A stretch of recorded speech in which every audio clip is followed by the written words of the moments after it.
On August 5, 1882, on an election day in Kentucky, a deadly mix of contempt and alcohol came together. Before now, there had been raids, kidnappings, and lawsuits that caused the families to despise each other. However, this day, the violence had reached its tipping point. Three McCoy brothers, Tolbert, Farmer, and Bud, got into a drinking argument and brawl with Ellison Hatfield and his brother. Both were brothers of Ansi. One view is that the McCoy brothers were angry about the treatment of their sister, Rosanna, by the Hatfield family. Ellison was stabbed 26 times and was killed by gunshot while he was laying on the ground. Some historians say that Ellison lived for a very short time after this incident. The McCoy brothers were arrested by the Hatfield constables and were on their way to Pikeville, Kentucky for trial. Ansi Hatfield arranged for a large group of followers and forcibly took the McCoy prisoners before they reached Pikeville. Tolbert, Farmer, and Bud were taken by force to West Virginia and there killed by the Hatfields as vigilante justice. Each man was tied to a pawpaw tree and was shot several times. A total of 50 shots were fired at the men, and they were described as being bullet-riddled. Approximately 20 men, including Ansi, were indicted for the murders, even though the people of the area considered the revenge to be warranted. All of the men eluded arrest and capture. This led to the McCoys taking their own vigilante justice.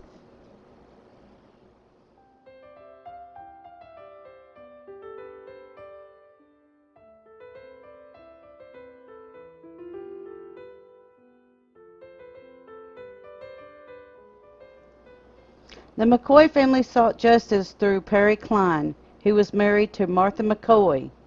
She was the widow of Asa McCoy. It is believed through Cline's influence and political connections to have the charges of murder of Talbert, Farmer, and Bud reinstated, and have warrants placed for the capture and arrest of Devil and Niece Hatfield, Jim Vance, and others of the Hatfield clan, hoping to attract bounty hunters to the region to apprehend the fugitives in West Virginia and bring them back to Kentucky for trial. Perry Cline is a very controversial character among the historians in both families. He is often seen as the linchpin that caused the feud to escalate. The question becomes, was he seeking justice for himself or for the McCoys? One possible motive could have been many years before the Election Day brawl. Perry Cline had just lost a lawsuit against Anise Hatfield. The lawsuit was over a deed to 5,000 acres of land and timber rights. He is either demonized or canonized for his actions in the feud, depending on whose side you take in the dispute.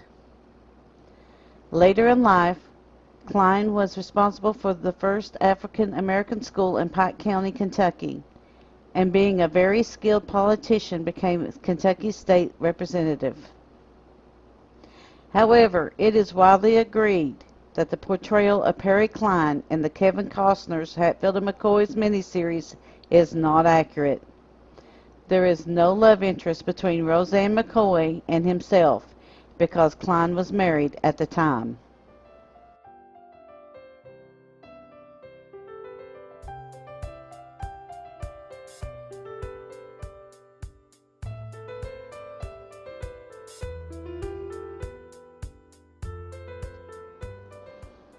Jeff McCoy killed Fred Wolford, who was a mail carrier. The reasons for this murder are currently unknown, as well as the connection to the feud. Acting Constable Cap Hatfield and his friend Tom Wallace were acting upon a warrant to arrest Jeff McCoy for this murder. Both men shot Jeff while he was trying to escape on the banks of the Tug Fork River. Tom Wallace was found dead in the spring of 1887.